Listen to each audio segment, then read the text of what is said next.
You are listening to the IoT For All Media Network. How's it going, Mitch? Thanks for joining me today. Hey, glad to be here, Ryan. Thanks for inviting me. Absolutely. Yeah, I'm really looking forward to this conversation. A lot of interesting things going on over at ZWave Alliance. I just had one of the co-founders, Raul Wichigang's, on to talk about his company, Ocean, and also his involvement with ZWave Alliance. So I'm very excited to have you here. So thanks again for taking the time. Oh, this is great, and I'm glad you got to talk to Raul. Yeah, absolutely. It was great. So let's start off by having you give a quick introduction about yourself, kind of your background, so our audience has a little bit of context who they're listening to. Sure. Mitch Klein, and my current role is as Director of Alliance's Strategies for Silicon Labs, and one of the key roles that I play there is I am Director of the ZWave Alliance. I've Fantastic. got Okay. probably close to 30 years experience. I've had my own installation company. I've crawled through attics and under basements and things like that and tried to make disparate products work together. So when we talk about things like interactivity, Sure. interoperability, things like that, I have hands-on experience working on projects like that and working with end customers. So Fantastic. yeah, wide background. So let's talk a little bit more about the ZWave Alliance, just to catch our audience up, Yeah. maybe those who are unfamiliar. What is the Alliance? What's the focus? Kind of that kind of thing. Yeah, ZWave Alliance was formed back in, I want to say 2008 to basically promote the ZWave platform, which is a platform designed for devices to communicate back and forth to each other. Okay. And ZWave is well known for our secure platform, which we're in about 90% or maybe more of the monitored security panels out there. And the Alliance is essentially the go-to-market side. And also, we are now responsible for the technology itself, and our members are helpful in participating in furthering the platform. Fantastic. And talk a little bit more about the landscape in general that kind of ZWave plays in and how it compares to other options out in the market, just for full context. Sure, and thanks for that question, Ryan. There are clear differentiators between ZWave and some of the other platforms you've heard of, such as Wi-Fi or Bluetooth or Zigbee. Okay. First and foremost is that ZWave was designed specifically, it was developed specifically for the smart home. That is the use case that it was planned for, whereas some of the other platforms obviously had to have a wider use case expectation.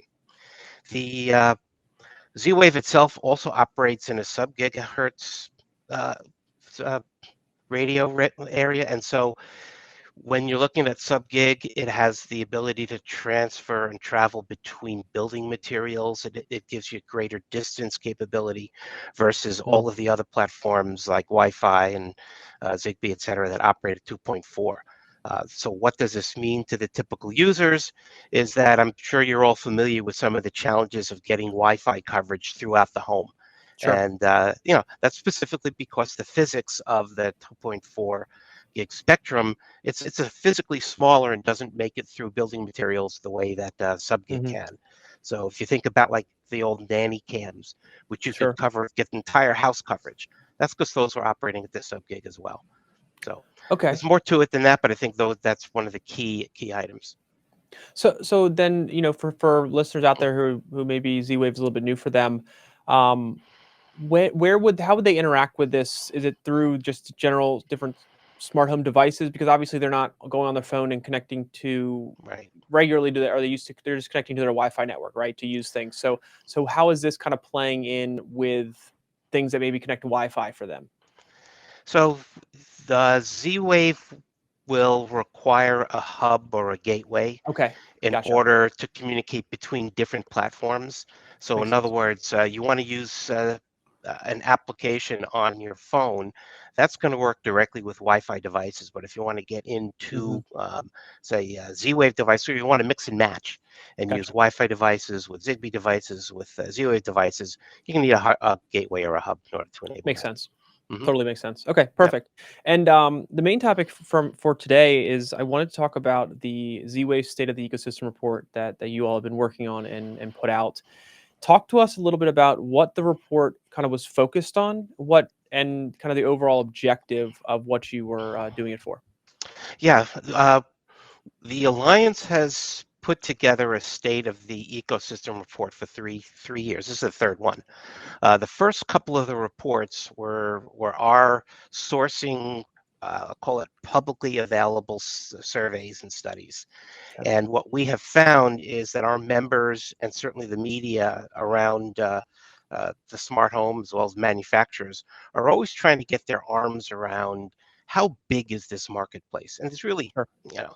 there's really no great answer to that, because the question is, what do you mean by the marketplace? How do you Right. define Right. smart home? Things like that. So we decided that for our latest one, which by the way is publicly available on our website and was released in January, just a couple of weeks ago, we actually commissioned a private survey study from a company called Interpret. And we wanted to go and, instead of just determine the exact size of the market, well, we want to talk about what are the opportunities, who's using smart products, how does ZWave play into that, what are some of the top categories, what are those folks who actually own systems, what are they looking to add to their systems. So we felt that this is a really important survey, which by the way is all available in our ecosystem report, Mm-hmm. that enables anyone, whether you're a manufacturer, it's relevant to everybody, so that Right. even end users then can take a look and say, oh, this apparently is one of the important categories, or one of Right. the important products moving forward. Fantastic. And talk to me about any key findings you want to share, kind of highlight, whether it's around the adoption, growth rates, maybe new Yep. use cases, or where the biggest use cases are Right. when it comes to ZWave, and then we can expand from there.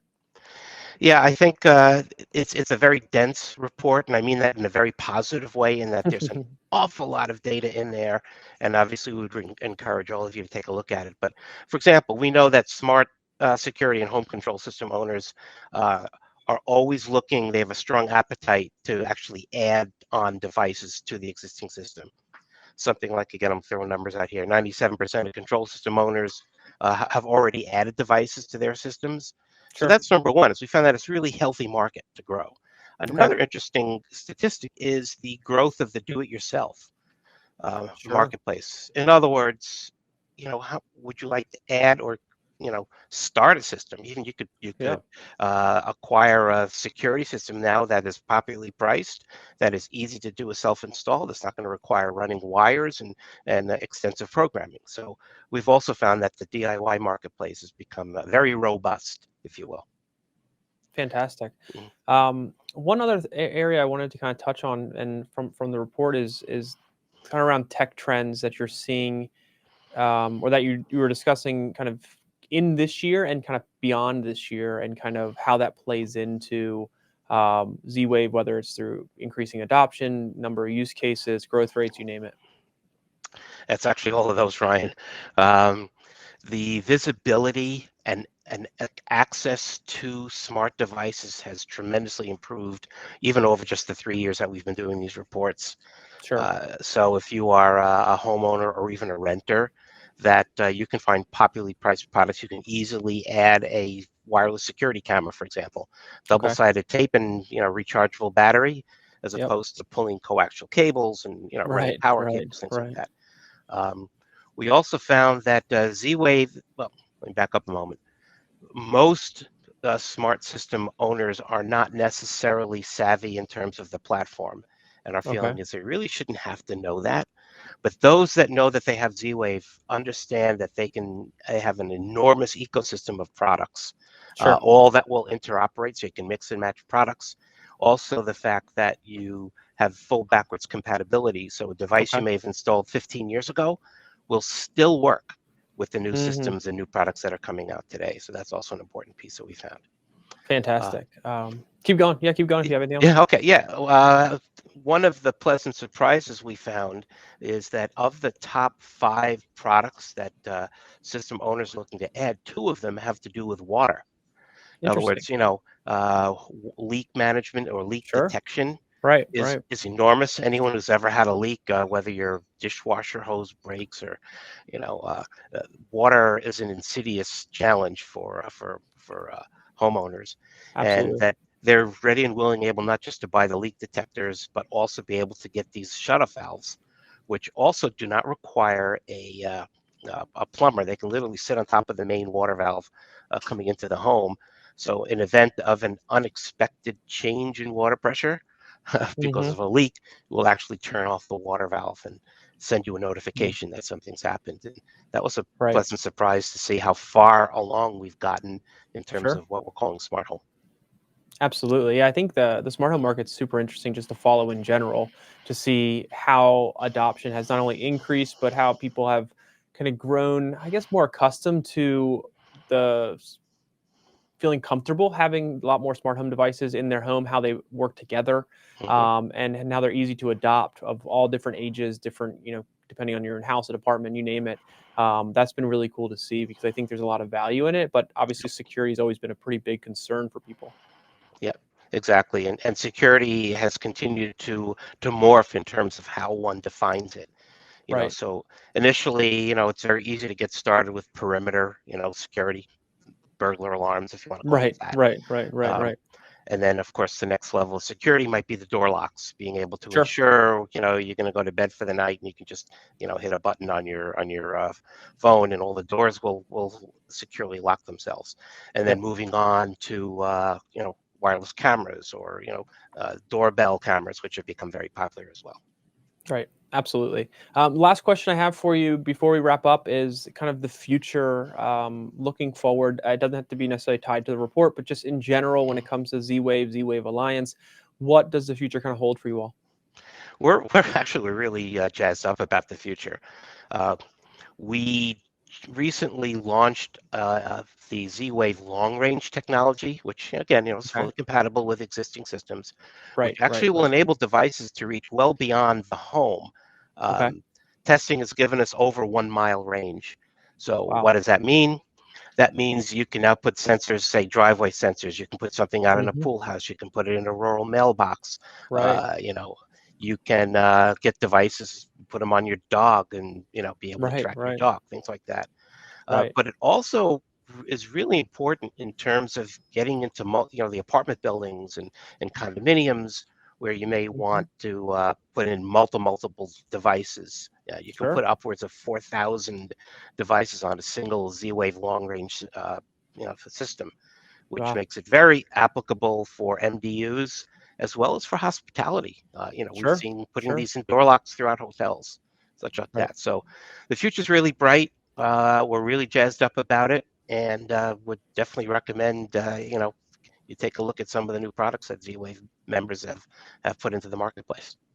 Fantastic. And Mitch, last question I have is where Mhm. can our audience kind of learn a little bit more about Z-Wave Alliance? Where can they look at the report? What's the best way to kind of do that? So you can go to zwavealliance.org. That's a hyphen between Z and W, zwavealliance.org. That's our Alliance website where you can also access and download the report. It is free. You Okay. could also go to zwave.com, and zwave.com is where you can actually find a lot of information on the actual technology itself and the products, Yeah. devices, and systems. Okay. Fantastic. Well, Mitch, this has been a great conversation. Thanks so much for taking the time. I really appreciate it. And we'll make sure we get all this information out to our audience relatively quickly so they kind of stay up to date on everything you have going on. So thanks again. Yep, my pleasure. Thanks for having me, Ryan. All right, everyone. Thanks again for watching the IoT For All Media Network. If you enjoyed this video, please like and subscribe. Be sure to hit the bell notification so you get our latest videos as soon as they become available. But other than that, thanks again for watching, and we'll see you next time.